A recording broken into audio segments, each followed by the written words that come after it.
Hello and welcome to Indus News live from Islamabad. I'm Javad Tehami and these are the headlines.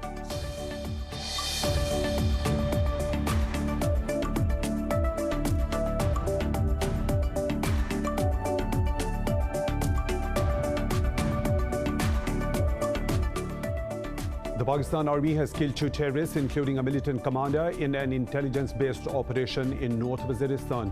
The military's media wing said a soldier was also martyred during the exchange of fire. It said the terrorist commander was involved in different attacks against security forces and incidents of target killing.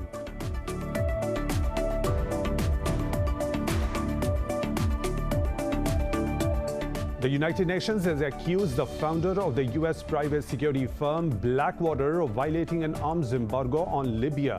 In a report, the UN said Eric Prince supplied Commander Khalifa Haftar with weapons and foreign mercenaries.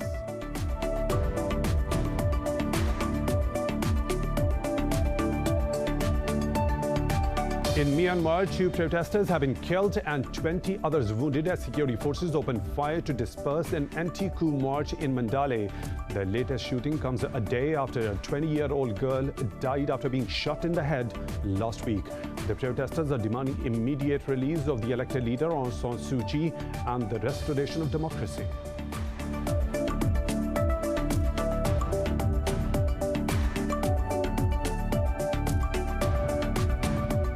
Brazil has registered over 1,300 more COVID-19 deaths, with its toll crossing 244,000.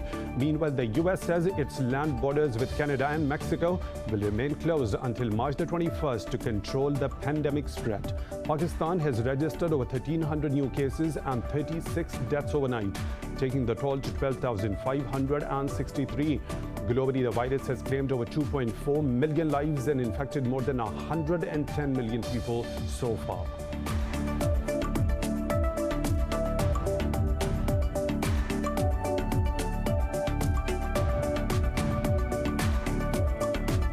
Captains, Karachi Kings, led by Imad Wasim and Sarfraz is leading Gladiator. There we go. Tails. Tails is the call. It's come down as heads. Imad, what have you decided to do? We're going to bowl first. In cricket, reigning champions Karachi Kings have put Quetta Gladiators to bat after winning the toss in the opening match of the Pakistan Super League. The 6th edition of the Pakistan's biggest sporting gala kicked off with a spectacular opening ceremony adorned with musical performances and fireworks.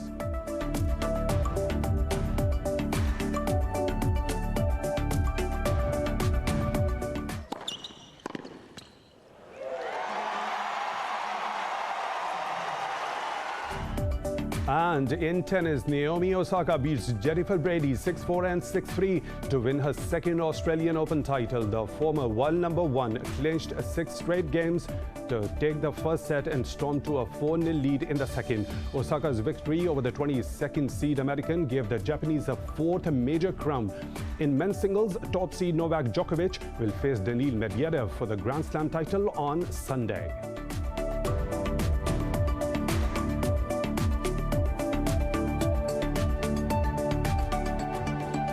Those were the headlines and detailed stories. Right after a short break, stay tuned.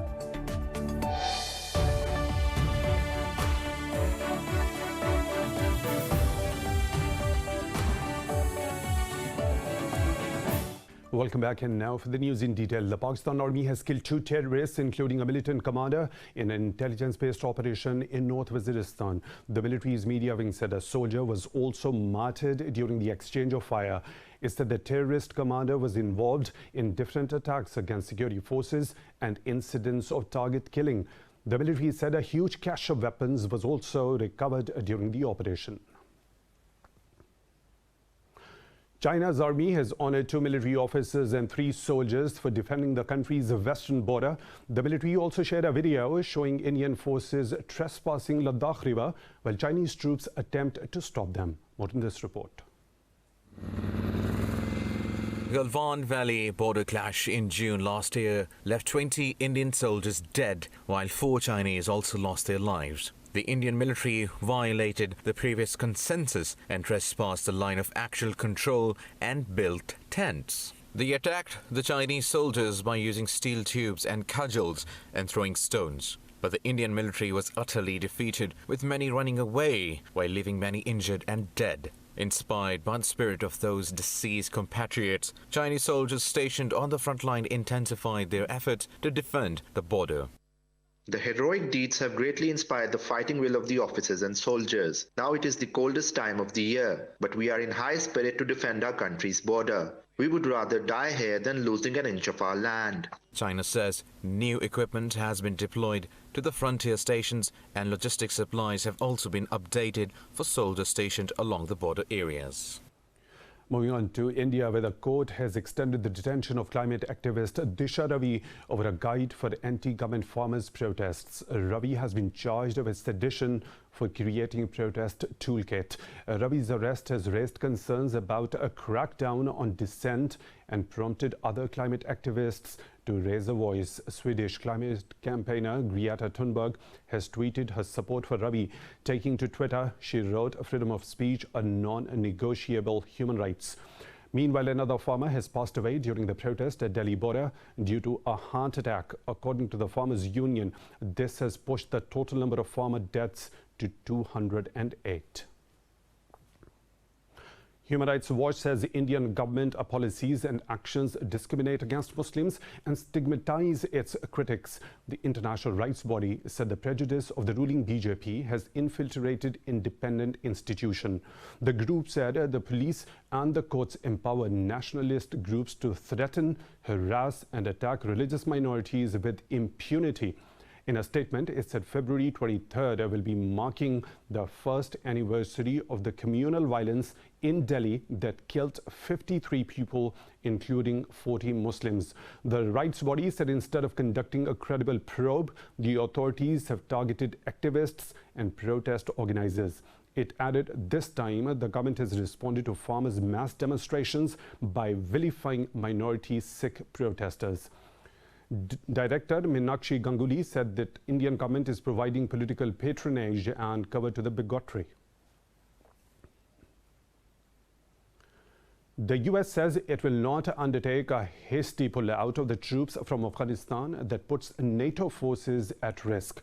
US Defense Secretary Lloyd Austin says more progress is needed in Afghan peace talks before Western forces withdrawal. Addressing a news conference at the Pentagon, Austin said the US is mindful of the looming deadlines but wants to do this methodically and deliberately. He added Washington is committed to a responsible and sustainable end to the Afghan war. I urge all parties to choose the path towards peace. And the violence must decrease now. I told our allies that no matter what the outcome of our review, the United States will not undertake a hasty or disorderly withdrawal from Afghanistan that puts their forces or the alliance's reputation at risk. At this time, no decisions about our future force posture have been made. This comes a day after Austin discussed Afghanistan with NATO defense ministers in Brussels. Now moving on, 5 people have been killed and 2 others wounded in 3 explosions that rocked Afghanistan's capital Kabul. Police say a woman is among those killed in the attacks. Security forces say the first explosion targeted a civilian vehicle in the west of Kabul in which 2 people were wounded. They said the second explosion claimed 3 lives in the Katre Parwan area of the capital, while 2 people were killed in the Pule Wahdat area. However, no group has claimed the responsibility for the attacks so far. Magnetic IED blast attacks have alarmingly increased in the capital in recent months. More than 50 people have been killed and 70 more wounded in Kabul attacks during the past 30 days. The United Nations has accused the founder of the US private security firm Blackwater of violating an arms embargo on Libya. In a report, the UN said Eric Prince supplied Commander Khalifa Haftar with weapons and foreign mercenaries. It said the $80 million operation included a conspiracy to kill Libyan commanders opposed to Haftar. The case is likely to be referred to the UN Sanctions Committee, which could freeze Prince's assets or impose a travel ban. The former US Navy SEAL is a close ally of former US President Donald Trump. He attracted infamy after 4 of his contractors were accused of killing unarmed Iraqi civilians in Baghdad in 2007. The convicts were pardoned by Trump last year. Iran has expressed hope that the U.S. sanctions will soon be lifted despite continuing diplomatic wrangling over reviving the 2015 nuclear deal. The statement from a government spokesperson comes after the United States said it won't bow to Iran's pressure on returning to the deal. More in this report. Iran and the United States have been at odds over who should take the first step to revive the 2015 accord. Under the deal, Iran accepted curbs to its nuclear program in return for the lifting of international sanctions. But Washington reimposed the sanctions after former President Donald Trump quit the deal in 2018. Now, Iran insists that the new U.S. administration must lift the curbs, while the United States says Tehran should return first to compliance with the deal. On Friday, the White House said it is not planning to take additional actions before potential talks with Iran, while Tehran believes the diplomatic initiatives will result in a favorable outcome. The head of the United Nations watchdog, Rafael Grossi, will visit Tehran this weekend to discuss the possibility of scaling back cooperation with Iran. Iraq security forces have killed 5 ISIS terrorists in an operation in Al-Tarmiya district of capital Baghdad. A security official said a joint team of the Iraqi army and the Popular Mobilization Force shot dead the ISIS suicide bombers. Iraqi army said the terrorists were responsible for staging attacks against the security forces. ISIS is still active in areas north of Baghdad and claimed the responsibility of a twin bombing last month that killed 32 people. In Myanmar, a protester has been killed and 20 others wounded as security forces opened fire to disperse an anti-coup march in Mandalay. The protesters are demanding the immediate release of elected leader Aung San Suu Kyi and the restoration of democracy. The latest shooting comes a day after a 20-year-old girl died after being shot in the head last week. The U.S. has condemned her death and urged the ruling military to refrain from using force against the demonstrators. Hundreds of protesters have so far been arrested, while internet services remain suspended in Myanmar. Thailand's Prime Minister Prayut Chan-o-cha and 9 ministers have survived a no-confidence motion in the parliament. The vote marks the second no-confidence test Prayut's government has faced since taking office in July 2019. The President of the National Assembly, Chuan Likpai, announced the widely expected results. Chuan said the 272 to 206 vote with 3 abstentions showed that there is confidence in Prayut. The censure motion required a simple majority comprising 244 votes to pass. The number of those who doesn't agree to vote for no confidence is 272. 3 abstained from voting. In conclusion, the vote of those who doesn't agree is more than the required number of the total MPs. Therefore, the vote shows that there is confidence. Meanwhile, protesters gathered outside the parliament in anticipation of the vote, with more demonstrations planned ahead. Now moving on, a Russian court has rejected Alexei Navalny's appeal against his jailing for violating the terms of a suspended sentence, but the court has shortened his 3.5-year jail term by 6 weeks. The Kremlin critic was jailed earlier this month for parole violations, which he says was politically motivated. His lawyer has termed the court's verdict unlawful, saying they will file another appeal. Navalny is due to appear in the court again later today to face a separate ongoing slander trial against him. Western countries have condemned the case and are discussing possible sanctions on Russia.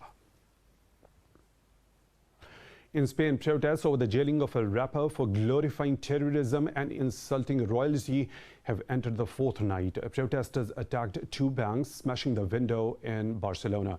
Police have also charged protesters in the northern Catalan city of Girona. Earlier, Spanish Prime Minister Pedro Sanchez condemned the violence. Pablo Hasél, known for his fiercely anti-establishment raps, has been sentenced to 9 months in prison. The incident has galvanized the debate over freedom of expression in Spain. More stories to follow right after a short break. Stay tuned.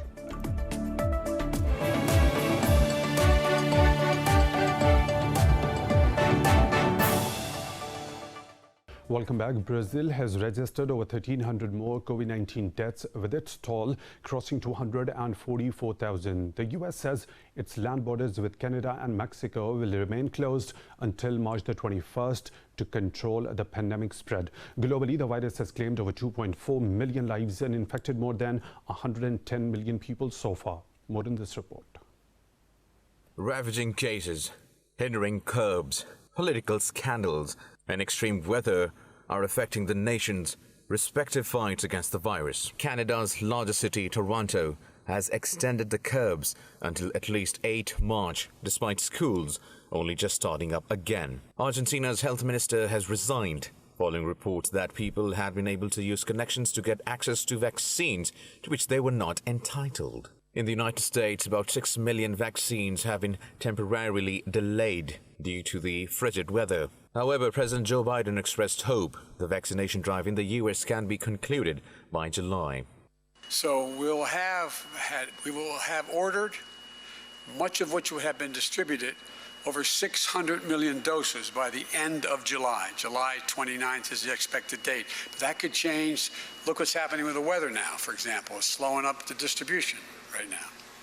But I believe we'll be approaching normalcy by the end of this year, and God willing, this Christmas will be different than last.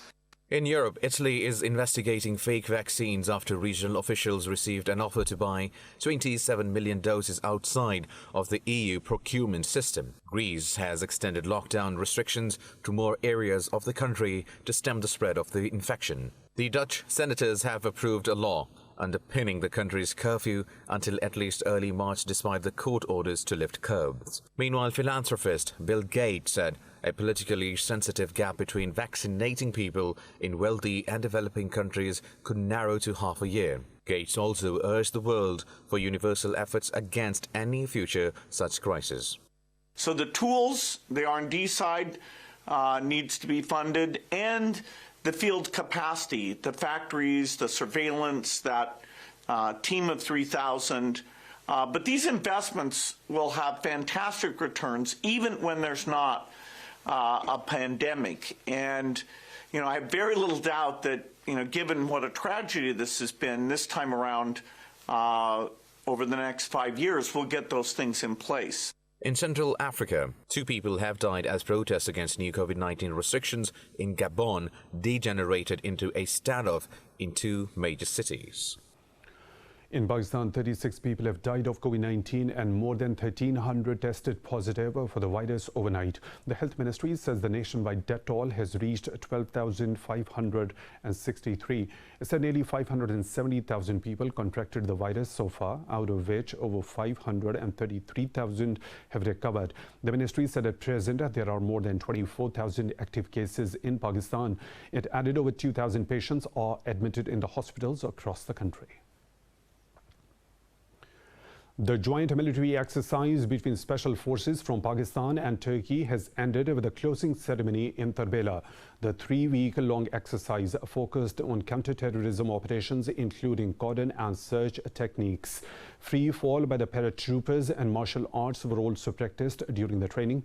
Inspector General Training and Evaluation, Lieutenant General Sayyid Mohammad Adnan, and a military delegation from Turkey witnessed the ceremony.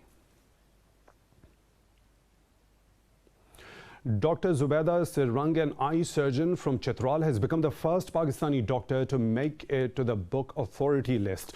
Her book has been included in the list of the best ophthalmology ebooks of all time in 2020 and best optics book of all time this year. The book, titled Optics Made Easy, The Last Review of Clinical Optics, has also been one of the 3 bestsellers on Amazon.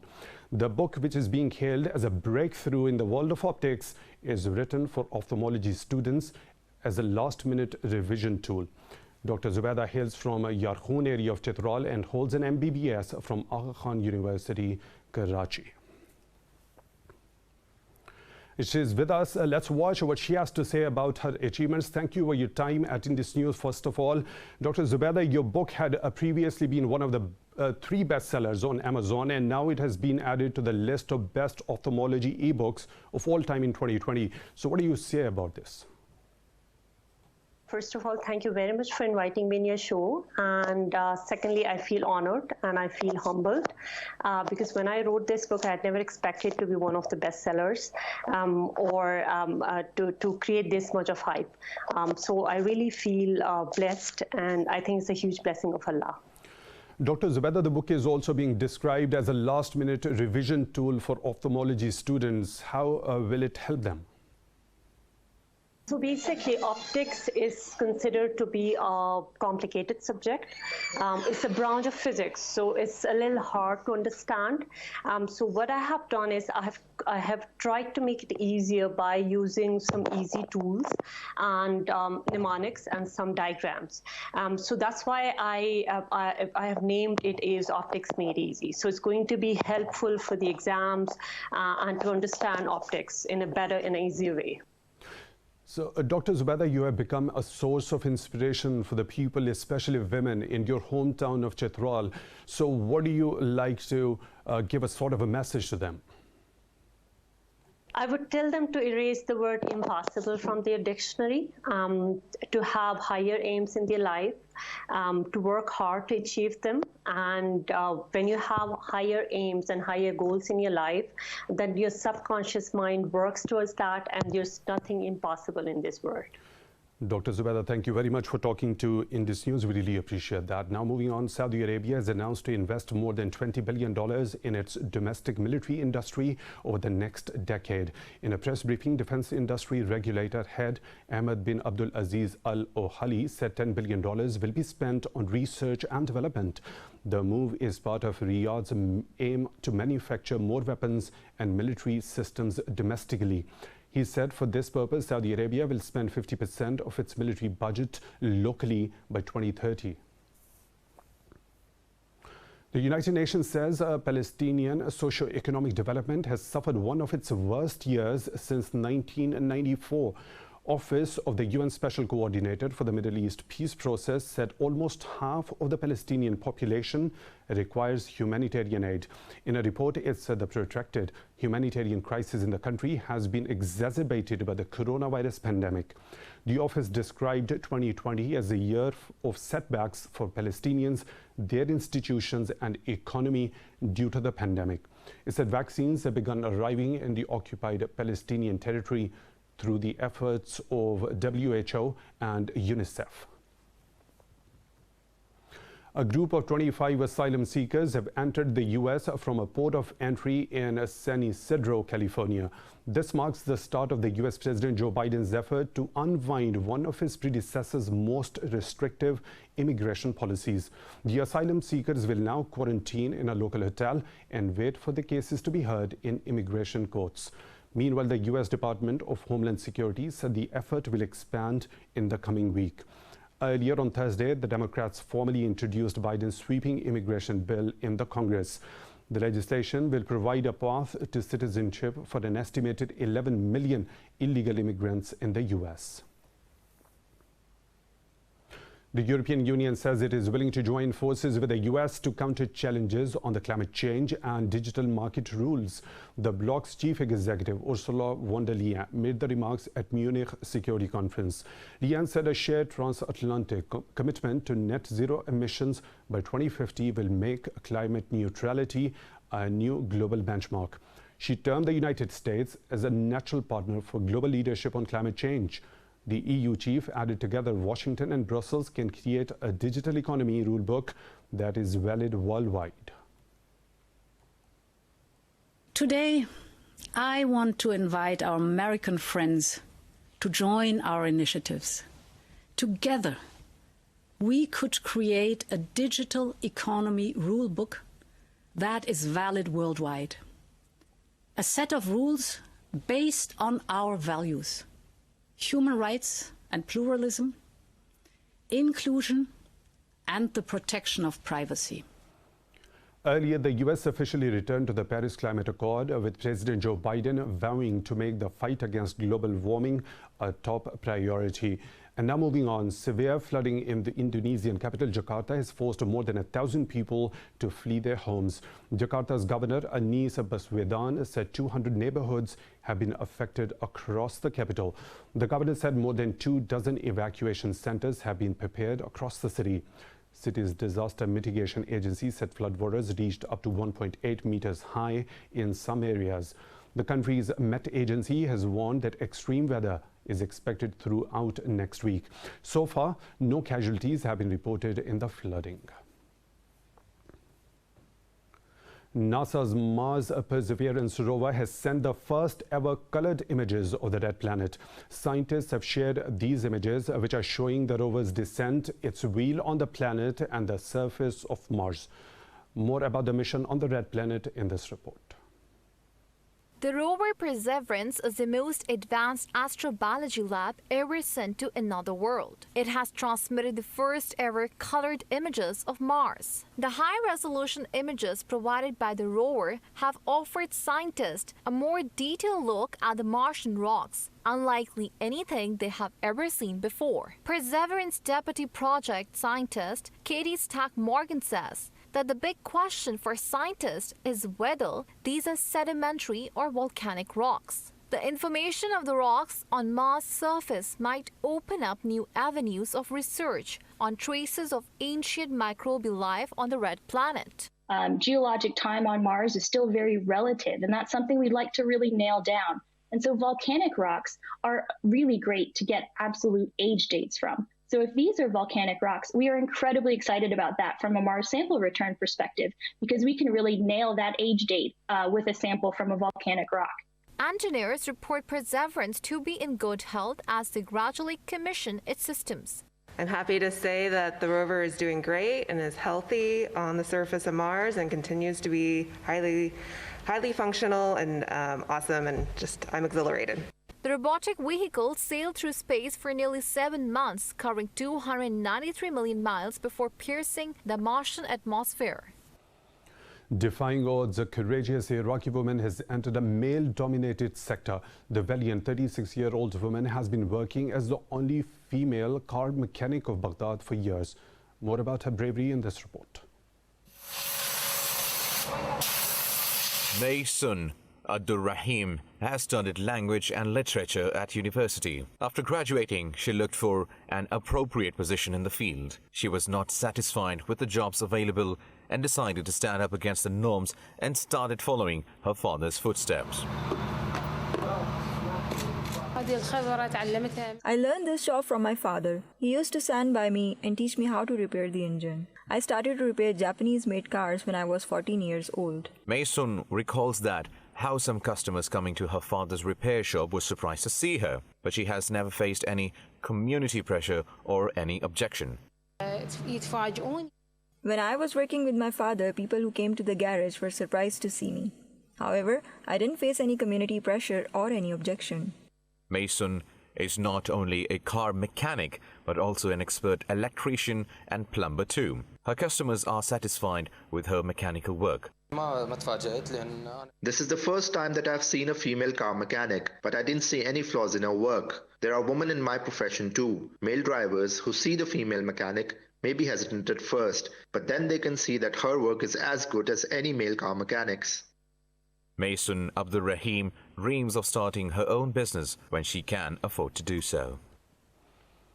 The famous US TV reality star Kim Kardashian has filed for divorce from her rapper husband Kanye West. The filing follows months of rumors that the relationship between the two celebrities was on the rocks. More in this report. Fashion mogul Kim Kardashian, who made her name from the reality TV series Keeping Up with the Kardashians, has officially parted ways with her husband Kanye West. Christy Welder, a representative for Kim, has confirmed the divorce filing. The couple had been married for almost 7 years and have 4 children together. Kim has asked for joint legal and physical custody of their children. The two, who married in a lavish wedding in Italy in 2014, have been living apart for some time. Their relationship became strained last year when Kanye West ran an unsuccessful campaign marked by statements to be elected as a U.S. president. It's time for a short break. We'll be back with more stories. Stay tuned.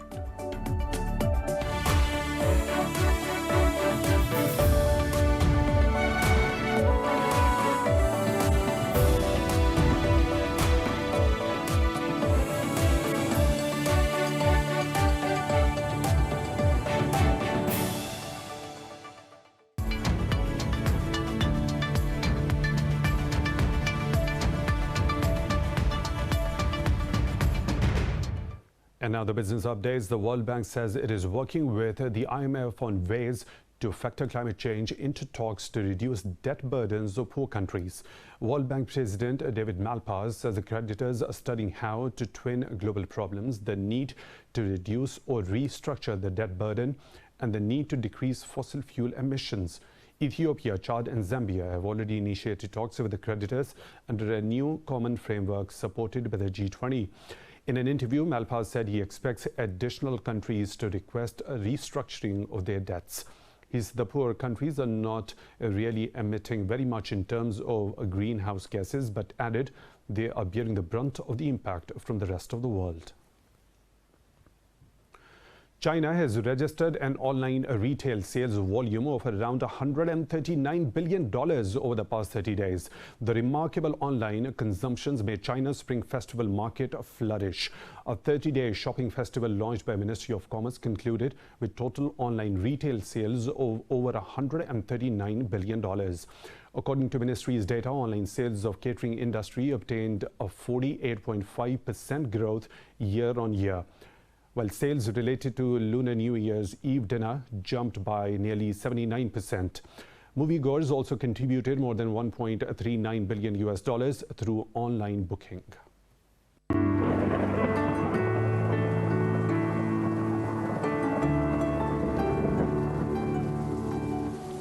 And now the weather situation from around the globe.